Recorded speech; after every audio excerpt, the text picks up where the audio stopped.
అక్క fruits hi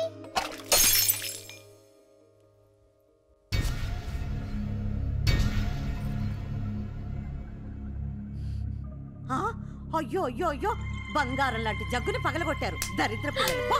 అయ్యో అమ్మా ఊరుకోండి ఊరుకోండి.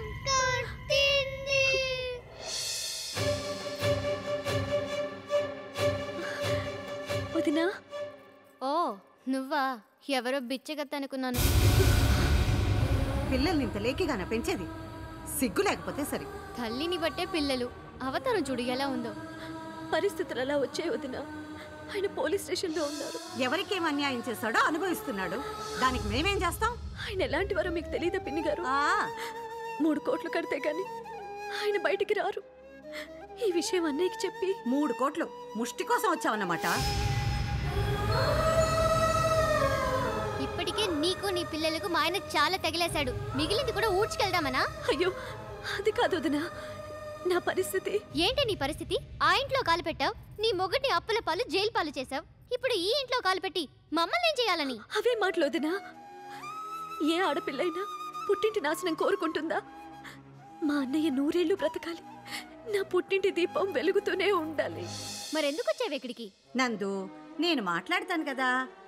చూడమ్మా, ఆడపిల్లకి పెళ్లి చేసి పంపించాక కష్టమైనా సుఖమైనా చావైనా బ్రతుకైనా అంతా అత్తారింట్లోనే. పెళ్ళయ్యి 3 పిల్లలు పుట్టాక ఇంకా పుట్టిల్లు అన్నయ్య కష్టాలు అంటూ లిస్టు పెంచుకుంటూ వస్తే మీ అన్నయ్య సంసారం ఏమవుతుంది? ఇప్పుడిప్పుడే వీళ్ళ కాపురం కుదటపడింది. మళ్ళీ నువ్వు కుంపటి పెట్టి కూల్చక తల్లి. నా అన్నయ్యకి కీడు జరగాలని కల్లో కూడా ఊహించలేనమ్మా. నా అన్న వదిలిన సంతోషమే నా సంతోషం. అదే నిజమైతే వచ్చిన దారినే వెనక్కి వెళ్ళిపో. అంతేకాదు, కోర్టులో కట్టాల్సిన 3 కోట్ల గురించి ఎట్టి పరిస్థితుల్లోనూ మీ అన్నయ్యకి చెప్పకూడదు. అలాగే వదినా, చెప్పను. ఇవాళ నా పుట్టినరోజు, రాఖీ పండగ. అన్నయ్య రాగానే రాఖీ కట్టేసి వెళ్ళిపోతాను. ఏ రాఖీ కట్టకపోతే చస్తావా? నాకు ఊహ తెలిసిన తర్వాత ఇంతవరకు అన్నయ్యకి రాఖీ కట్టకుండా ఉండలేదు. ఇక నుంచి ఉండు. నువ్వు మీ అన్నయ్య ఎంత దూరంగా ఉంటే మీ అన్నయ్య వదిన అంత దగ్గరగా ఉంటారు. ఇంకా నిలబడ్డావే, వెళ్ళు. వెళ్తాను వదినా. పిల్లలు ఆకలి అంటున్నారు, వాళ్ళకి కొంచెం అన్నం పెట్టొదినా. తినగానే వెళ్ళిపోతా. పిల్లలే కదా అని జాలిపడేవు. అన్నం వంక పెట్టుకుని వాళ్ళ అన్నయ్య వచ్చేదాకా ఇక్కడే ఉందామని ప్లాన్ వేస్తుంది. ముందు ఈ దరిద్రాన్ని వదిలించుకో. హే, మర్యాదగా చెప్తున్నాను, మీ అన్నయ్య వచ్చేలోపు నీ పిల్లల్ని తీసుకుని వెళ్ళిపో. వెళ్తాను వదినా. పిల్లలకి కొంచెం అన్నం పెడితే. అన్నం లేదు సున్నం లేదు, పద. వదినా, వదినా, వదినా. ఏయ్, ఆఖరిసారిగా చెప్తున్నాను, నువ్వు మీ అన్నయ్యని కలిసినా నీ కష్టాల గురించి ఆయనకి చెప్పినా మీ అన్నయ్య చచ్చినంత ఒట్టే, చచ్చినంత ఒట్టే, చచ్చినంత ఒట్టే.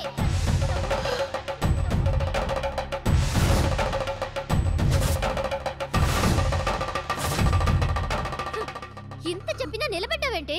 నువ్వు అసలు మనిషివేనా? కుక్క జన్మ. మాటలతో చెప్తే అర్థం కాదు. పదవే.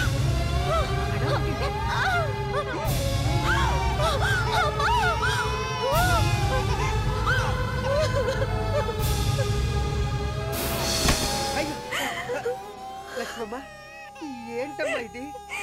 ఈ చేతులతో నువ్వు ఎంతమందికి అన్నం పెట్టలేదమ్మా. అలాంటిది నా పిల్లలకి ఆకలిగా ఉంది, అన్నం పెట్టండి నీ చేతి అడుకుంటున్నావా? అసలు ఆ ముసలి ఇంట్లో అడుగు పెట్టిన దగ్గర ఇంటికి సరి పట్టిందమ్మా. అమ్మా లక్ష్మమ్మ, మా ఇంటికి వెళ్దామమ్మా. నేను పెడతానమ్మా అన్నం. దానన్నా బంగారి రారా, నేనున్నాను రా.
అయ్యో కాలిందా? నా బంగారమే. నేను తినిపించను నాన్న.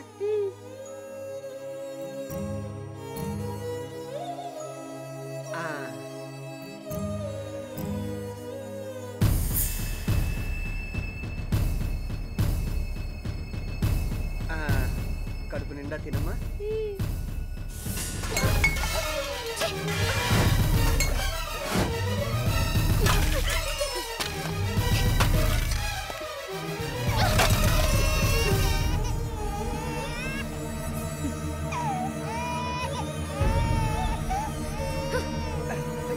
ఏంటమ్మా ఇది?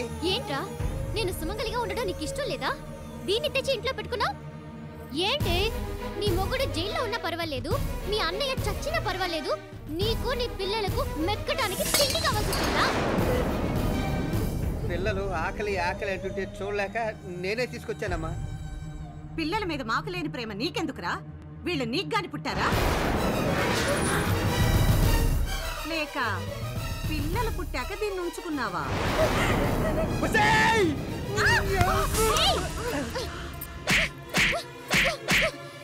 మా ఇంట్లో కుక్కలా పడుండేవాడివి మా అత్తయ్య మీదకి చెయ్యెత్తుతావా? నిజమేనమ్మా, ఇలాంటి తప్పుడు కోతలు కూర్చుని దాని మీద చెయ్యెత్తకూడదు. ముక్క ముక్కల కింద లేదమ్మా, ఇలాంటి వావి వర్త తెలియని నీచమైతాన్ని వదలకపోతే నా మీద తొట్టే వదిలే. ఆ దేవత మొహం చూసి మీ ఇద్దరిని వదిలిపెడతాను. రాకపోతే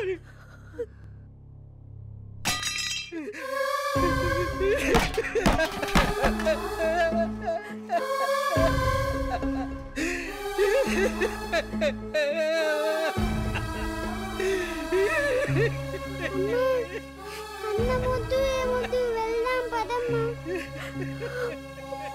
పదన్నా పదండి.